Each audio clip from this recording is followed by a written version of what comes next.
Hey guys, Supercoach God here, and today we'll be looking at the top 10 must-haves or locks for AFL Supercoach 2023. At number 10, we got Errol Golden. So, Errol Golden got about 188 in the practice game, um, and he was playing a lot of mid-time.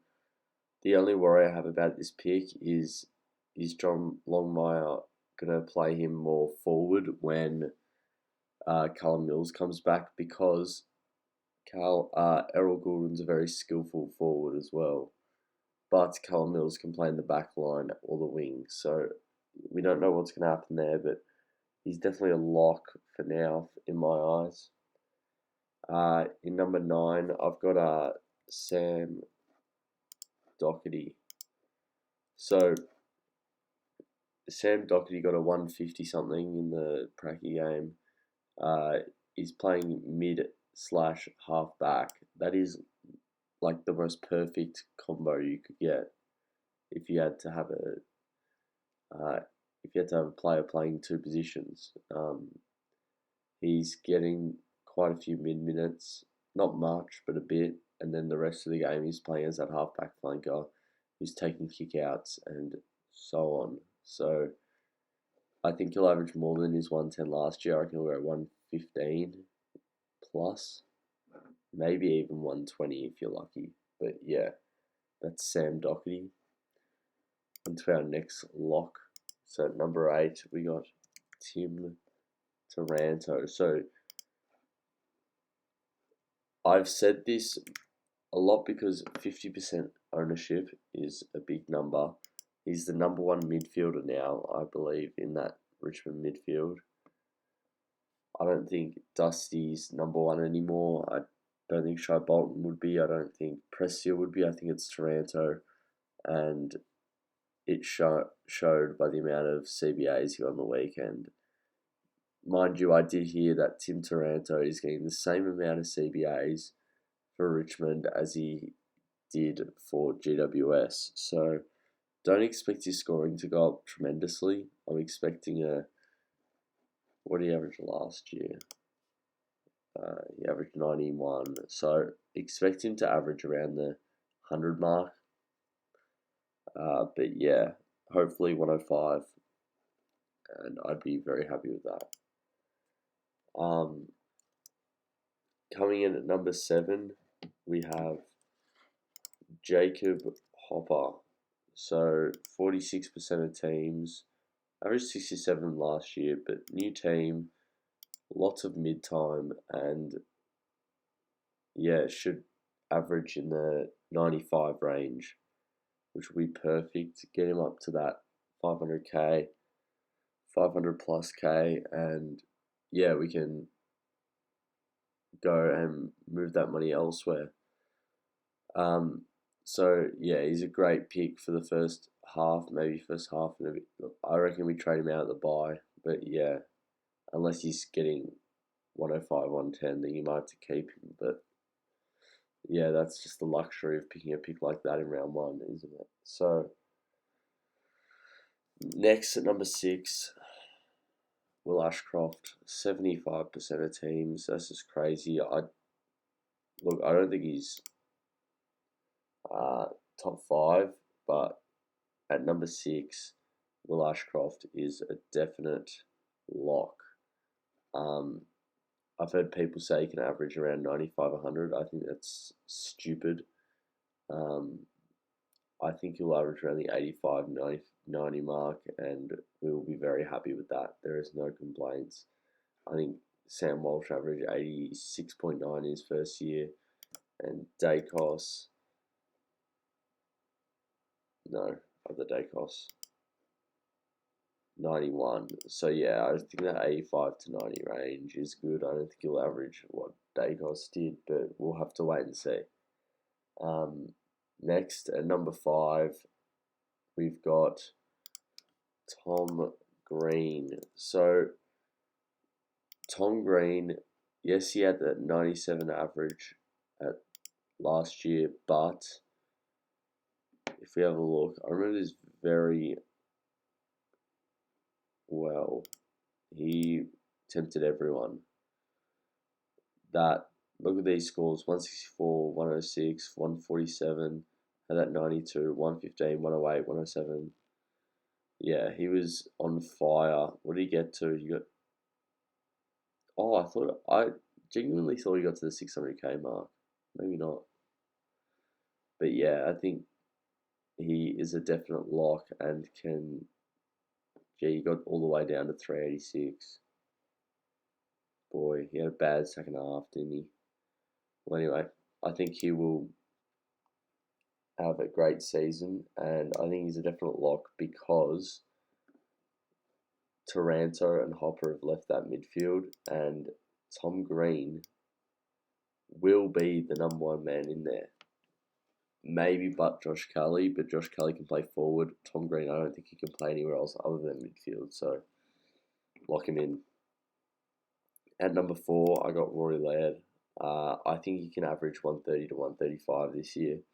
Ben Keys is out of that midfield. Well, he's got a more majority forward split. There's no reason not to go Laird.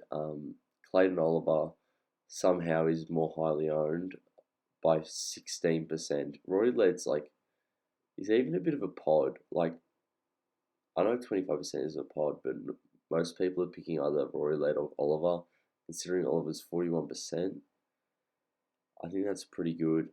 I'm surprised Neil's at 19% actually. But anyway, Laird, yeah, he's an absolute lock. I would strongly advise you get him into your team before next Thursday. Number 3, the Bond. Now,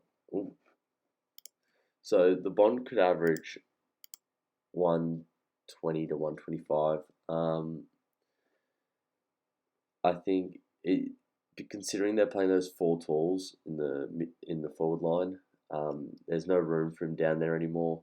It's just mid-minutes for the Bond, and I think he will shine this year. So I think it was it 2021,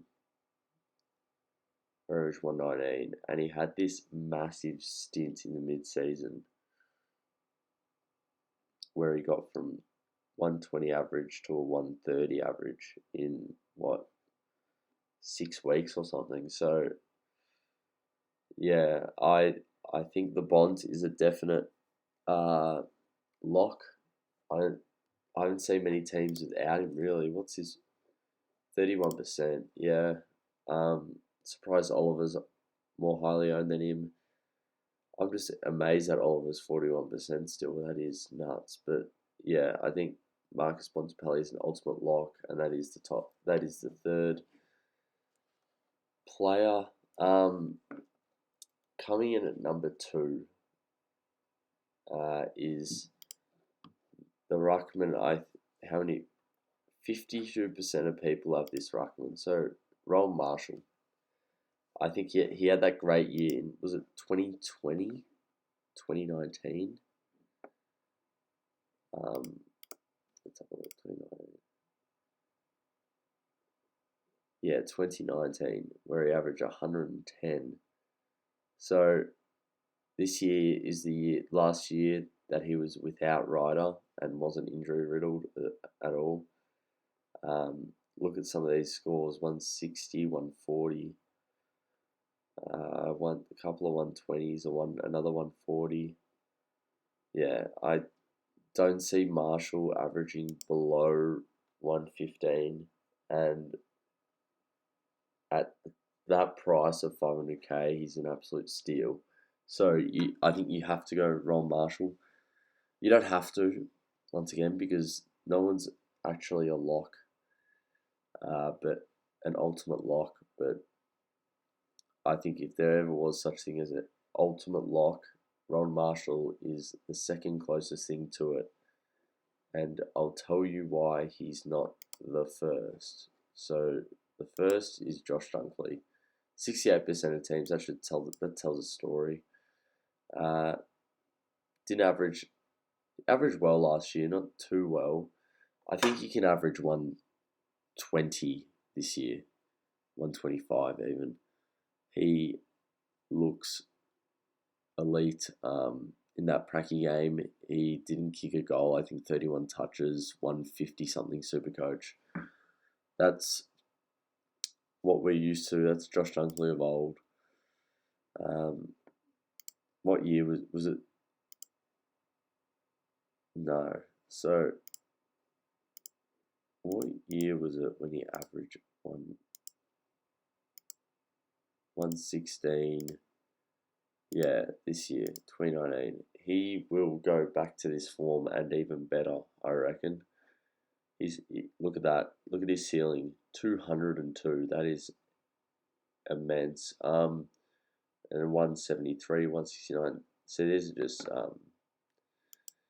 Mickey Mouse type of scores for Josh Dunkley. He will rise to the occasion this year. He will not get it. He will get less than. He'll get 2 or less scores below 100, unless he gets injured. This is apart from getting injured, because as we know, there's no locks. Injuries could come, and yeah, I think Josh Dunkley is the closest thing to a lock we're going to get this year for Supercoach 2023. Yeah, so I hope you guys enjoyed. Give me recommendations on what I can do for my next video. Remember to like, comment, and subscribe. I post daily Supercoach videos, so please send in your advice for what I should post next. I think tomorrow I'll post what will I post? Maybe like a top 10. Probably not a top 10. I'll say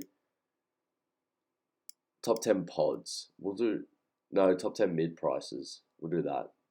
I don't know if there's 10 of them. No, there would be. But yeah, we'll do top 10 pods, mid prices tomorrow, and then we'll do top 10 pods the day after. So yeah, hope you guys have a good one. Cheers.